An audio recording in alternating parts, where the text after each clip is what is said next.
ਅਗਲੀ ਖਬਰ ਵੱਲ ਚਲੀਏ ਜੋ ਵਾਸ਼ਿੰਗਟਨ ਪੋਸਟ ਨੇ ਅੱਜ ਪਬਲਿਸ਼ ਕੀਤੀ ਆ ਪ੍ਰੈਜ਼ੀਡੈਂਟ ਡੋਨਾਲਡ ਟਰੰਪ ਉਹਨਾਂ ਦੇ ਸੰਬੰਧ ਦੇ ਵਿੱਚ ਜੋ ਉਹਨਾਂ ਦੇ ਅਗੇਂਸਟ ਕੇਸ ਕੀਤਾ ਗਿਆ ਕਲਾਸੀਫਾਈਡ ਡਾਕੂਮੈਂਟਸ ਨੂੰ ਲੈ ਕੇ ਕਿਉਂਕਿ ਉਹ ਆਪਣੇ ਘਰ ਲੈ ਗਏ ਸੀ।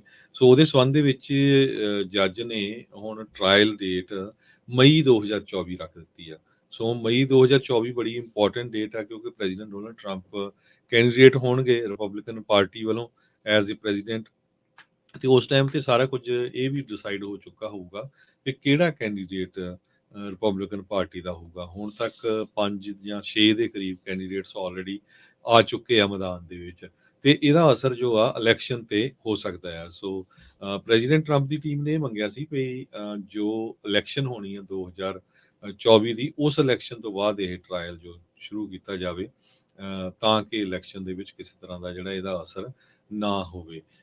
ਪ੍ਰੈਜ਼ੀਡੈਂਟ ਟਰੰਪ ਹੋਣਾ ਤੇ ਦੋਸ਼ ਇਹ ਲਾਏ ਗਏ ਆ ਵੀ ਉਹਨਾਂ ਨੇ ਕੁਛ ਜੋ ਡਾਕੂਮੈਂਟਸ ਦੇ ਡੱਬੇ ਆ ਬਾਕਸਸ ਆ ਉਹਨਾਂ ਨੂੰ ਆਪਣੇ ਘਰ ਫਲੋਰੀਡਾ ਦੇ ਵਿੱਚ ਮਾਰਿਓ ਲਾਗਾ ਜੋ ਉਹਨਾਂ ਦਾ ਘਰ ਹੈਗਾ ਆ ਉੱਥੇ ਰੱਖਿਆ ਸੀ ਤੇ ਉਹਦੇ ਵਿੱਚ ਬਹੁਤ ਹੀ ਇੰਪੋਰਟੈਂਟ ਅਨਕਲਾਸੀਫਾਈਡ ਜੋ ਇਨਫੋਰਮੇਸ਼ਨ ਸੀਗੀ ਹੋਰ ਮੁਲਕਾਂ ਦੇ ਲੜਾਈ ਦੇ ਸੰਬੰਧ ਦੇ ਵਿੱਚ ਵੀ ਉਹਦਾ ਜਿਹੜਾ ਆ ਖਤਰਾ ਹੋ ਸਕਦਾ ਸੀ ਨੈਸ਼ਨਲ ਸਿਕਿਉਰਿਟੀ ਨੂੰ।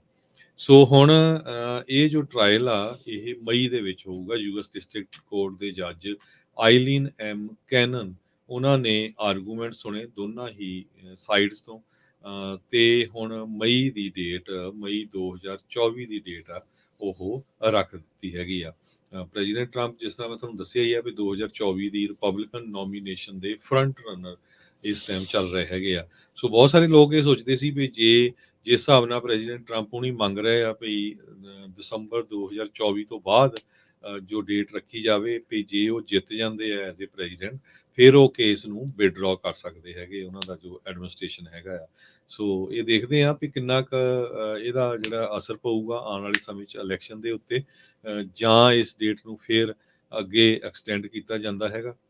ਦੋ ਲੋਕਾਂ ਨੇ ਆਲਰੇਡੀ ਗਿਲਟੀ ਪਲੀਆ ਮੰਨ ਲਿਆ ਹੈਗਾ ਇਸ ਸੰਬੰਧ ਦੇ ਵਿੱਚ ਮਿਆਮੀ ਦੇ ਵਿੱਚ ਤੇ ਪ੍ਰੈਜ਼ੀਡੈਂਟ ਟਰੰਪ ਹੋਣਾ ਦੇ ਉੱਤੇ ਜੋ ਚਾਰਜਸ ਲਾਏ ਗਏ ਹੈਗੇ ਆ ਇੱਕ ਕੈਨਨ ਨਾਮ ਦੇ ਬੰਦੇ ਨੂੰ ਜਿਨ੍ਹਾਂ ਨੂੰ ਉਹਨਾਂ ਨੇ 2020 ਦੇ ਵਿੱਚ ਅਪਾਇੰਟ ਕੀਤਾ ਸੀ ਉਹਨਾਂ ਨੂੰ ਵੀ ਚਾਰਜ ਕੀਤਾ ਗਿਆ ਹੈਗਾ ਆ। ਫੈਡਰਲ ਪ੍ਰੋਸੀਕਿਊਟਰਸ ਡਿਸਐਗਰੀ ਕੀਤੇ ਵੀ ਇਹ ਵੀ ਡੇਟ ਬਹੁਤ ਲੇਟ ਆ ਮਈ 2024 ਦੀ ਇਸ ਨੂੰ ਜੋ ਆ ਪਹਿਲਾਂ ਕਰਨਾ ਚਾਹੀਦਾ ਸੀਗਾ। ਸੋ ਹੋ ਸਕਦਾ ਇਲੈਕਸ਼ਨ ਨੂੰ ਲੈ ਕੇ ਇਹਦਾ ਡਿਸੀਜਨ ਕੀਤਾ ਗਿਆ ਹੋਵੇ ਤੇ ਜੋ ਅਪਡੇਟ ਆ ਉਹ ਇਹੀ ਆ ਵੀ ਉਹਨਾਂ ਦਾ ਟਰਾਇਲ ਮਈ 2024 ਦੇ ਵਿੱਚ ਚੱਲੂਗਾ। ਜੀ